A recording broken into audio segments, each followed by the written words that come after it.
আসসালামু আলাইকুম এভরিওয়ান। কেমন আছেন সবাই? আশা করি সবাই অনেক ভালো আছেন। আমার রেগুলার প্র্যাকটিস লাইফে প্রায় বাবা-মায়েরা একটি কমন সমস্যার কথা বলে থাকেন। মজার বিষয় হলো দেশের বাইরে প্র্যাকটিস করার সুবাদে প্রায়শই ভিন্ন ভিন্ন দেশের বাচ্চা পেশেন্ট এবং তাদের বাবা-মায়েদের কনসাল্ট করার সুযোগ হয়। কিন্তু দেশ ভিন্ন হলেও প্রবলেমটা কিন্তু সেম। যে ডক্টর আমার বাচ্চা একেবারেই দাঁত ব্রাশ করতে চায় না। তো সেক্ষেত্রে আমরা কি করতে পারি কিংবা কিভাবে বাচ্চার মধ্যে দাঁত ব্রাশিং এর ক্ষেত্রে আগ্রহ তৈরি করতে পারি? তো প্রথমেই আপনাকে বুঝতে হবে যে কেন বাচ্চারা ব্রাশিং এ আগ্রহ হয় না। যেমন ধরুন যে গ্যাগ রিফ্লেক্স হওয়া, ব্রাশ করতে অস্বস্তি বোধ হওয়া কিংবা টুথপেস্টের টেস্ট ভালো না লাগা, হ্যাঁ? কিংবা কখনো কখনো বাবা-মায়ের চাপ, এই সব মিলিয়ে বাচ্চারা ব্রাশ করাটাকে একটা বিরক্তিকর কাজ বলে মনে করে। তো আজকের ভিডিওতে আমি এমন কিছু ইফেক্টিভ পদ্ধতির কথা আপনাদের সাথে শেয়ার করতে চাই যেগুলো নিয়মিত ফলো করলে বাচ্চারা ব্রাশিং এ আগ্রহী হয়ে ওঠে। যেমন ব্রাশিং কে খেলায় পরিণত করুন। বাচ্চারা খেলার ছলে বা মজার ছলে খুব সহজেই একটা জিনিসের সাথে অ্যাডাপ্ট করে ফেলতে পারে। আপনি তার পছন্দের কোনো গান কিংবা ছড়া কিংবা কোনো কার্টুন ছেড়ে তাকে বলতে পারেন যে চলো এই কার্টুন বা গান শেষ হওয়ার আগেই আমরা আমাদের দাঁতগুলোকে সুন্দর করে ফেলি। কিংবা তার সাথে একটা কম্পিটিশন করতে পারেন যে দেখি দেখি কে আগে কার দাঁত কত সুন্দর করতে পারে, কে কত তাড়াতাড়ি ফোম তৈরি করতে পারে। দেখবেন যে এভাবে তারা আস্তে আস্তে আপনার সাথে কোঅপারেট করবে এবং তারা ব্রাশিংটাকে একটা বোরিং কাজ মনে না করে খেলার ছলে আস্তে আস্তে তারা শিখে যাবে। তাদেরকে বোঝাতে হবে যে ব্রাশ করাটাও একরকম খেলা। এতে করে তারা ধীরে ধীরে আগ্রহ পাবে। তার পছন্দের অগ্রাধিকার দিন। কারণ শিশুরা নিজের থেকে সিদ্ধান্ত নিতে খুব পছন্দ করে। তাকে জিজ্ঞেস করুন সে কোন ধরনের ব্রাশ নিতে চায়। সেটা হতে পারে তার কোনো পছন্দের কালার কিংবা কোনো কার্টুন ক্যারেক্টার।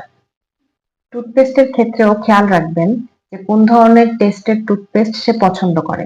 যদিও বাজারে বিভিন্ন ধরনের ফ্রুটি টেস্টের টুথপেস্ট পাওয়া যায়, তো সেক্ষেত্রে তার পছন্দের টেস্ট অনুযায়ী টুথপেস্ট আপনার সংগ্রহে রাখুন। দেখবেন ধীরে ধীরে তার মধ্যে একটা ওনারশিপ তৈরি হবে এবং সে নিজে থেকেই ব্রাশ করতে আগ্রহ প্রকাশ করবে। শিশুরা কিন্তু অ্যাপ্রিসিয়েশন কিংবা গিফট পাওয়াটাকে খুব পছন্দ করে। আপনি ৭ দিনের জন্য একটি ব্রাশিং চার্ট তৈরি করতে পারেন এবং প্রতিবেলা ব্রাশিং এর পর তাকে অ্যাপ্রিশিয়েট করুন, তার পছন্দের কোনো গল্প তাকে শোনান এবং ৭ দিন পর তাকে ছোট ছোট কিছু জিনিস গিফট করতে পারেন যেটা সে পছন্দ করে। খুব ছোট কোনো খেলনা কিংবা কোনো স্টোরি বুক কিংবা কোনো কালার পেন্সিল, খুব বড় ধরনের গিফটের প্রয়োজন নেই। দেখবেন যে ছোট ছোট জিনিসেই বাচ্চা খুশি হয়ে যাবে এবং সে আরো বেশি আগ্রহ প্রকাশ করবে।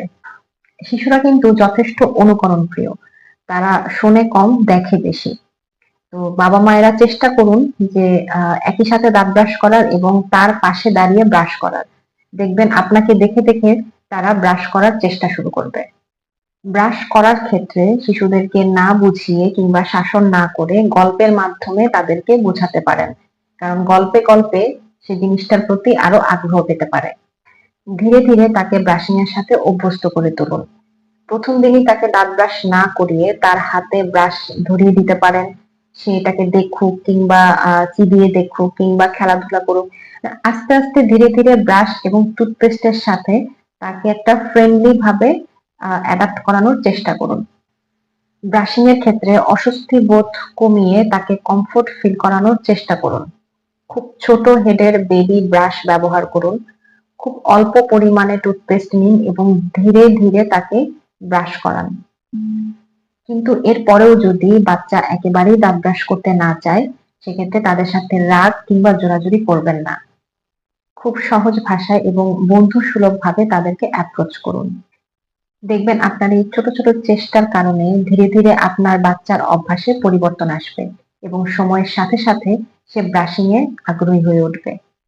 সবশেষে বলতে চাই, শিশুরা বকুনি নয়, বরঞ্চ ভালোবাসা, বন্ধুসুলভ আচরণ এবং অ্যাপ্রিসিয়েশনের মাধ্যমেই নতুন নতুন জিনিস শেখে। কাজেই হাসি খুশি থাকুন, ভালো থাকুন, সুস্থ থাকুন এবং আপনার শিশুর হাসির প্রতিও যত্নশীল হন। ধন্যবাদ সবাইকে।